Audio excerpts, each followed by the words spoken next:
Beralih ke informasi pendidikan, pemirsa program studi teknik pertanian dan biosistem Fakultas Teknologi Pertanian Universitas Udayana melaksanakan pengabdian masyarakat dalam hal penerapan pupuk organik padat dan cair biourin untuk kesuburan tanaman hortikultura ke petani di Desa Candi Kuning Baturiti Tabanan Sabtu 13 Agustus. Selain meningkatkan produktivitas, penggunaan pupuk organik cair juga berfungsi menyehatkan lahan.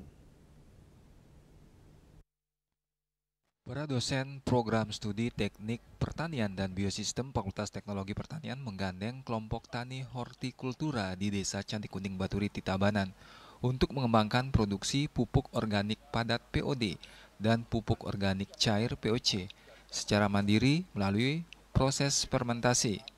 Implementasi pupuk cair atau biourin coba diaplikasikan pada lahan pertanian. Profesor Yohanes Setio MP selaku dosen pendamping juga ahli bidang penyehatan lahan menjelaskan bahwa program ini merupakan tindak lanjut dari pengembangan pertanian organik yang sudah digulirkan sejak 2010. Program ini berawal dari pemanfaatan kompos limbah peternakan ayam untuk tanaman kentang.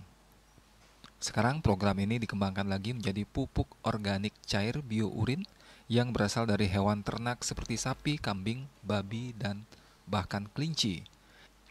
Dengan menambahkan biourin, petani bisa menghemat biaya pupuk 50 hingga 60%. Produksi juga meningkat dan penggunaan obat kimia bisa ditekan. Bahkan tanah yang terlalu subur tidak bagus bagi tanaman, bisa ditambahkan biourin untuk penyehatan tanahnya dan mengembalikan unsur haranya. Selain meningkatkan produktivitas, penggunaan pupuk organik cair juga berfungsi menyehatkan lahan. Kandungan bahan organik di Candi Kuning yang sudah lebih dari 6% membuat nutrisi sulit terserap tanaman. Dengan aplikasi biourin, mikroba tanah meningkat, kandungan organik bisa dikendalikan dan tanah kembali produktif. Salah satunya adalah memasukkan mikroba ke dalam tanah. Penyehatan lahan dengan menggunakan mikroba. Salahnya lagi adalah dengan menggunakan pupuk cair yang mengandung mikroba tersebut. Contohnya biourin atau pupuk-pupuk cair yang mengandung bio. Itu bisa disiramkan pada tanaman boleh 1 atau sampai 2 minggu sekali dengan 250 cc. Jadi urinnya misalnya 1 bagian, airnya itu 15 sampai 20 bagian.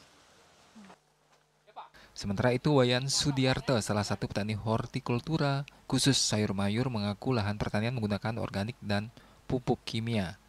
Biaya pupuk kimia lebih berat sehingga dirinya kemudian beralih ke sistem penuh organik. Ternyata biaya produksi bisa ditekan dan hasil sayur lebih sehat.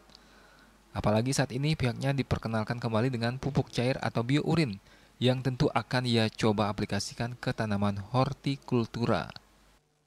Sebenarnya disarankan sudah dari dulu ya, kurang lebih dari 10 tahun yang lalu ini sudah pernah dikasih tahu juga dulu.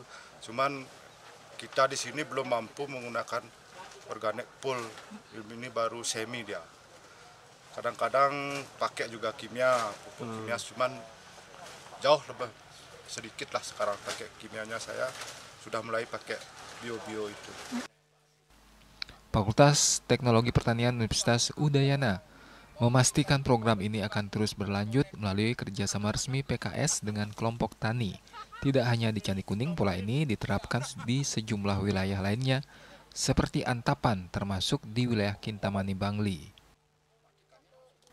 Winata, Bali TV.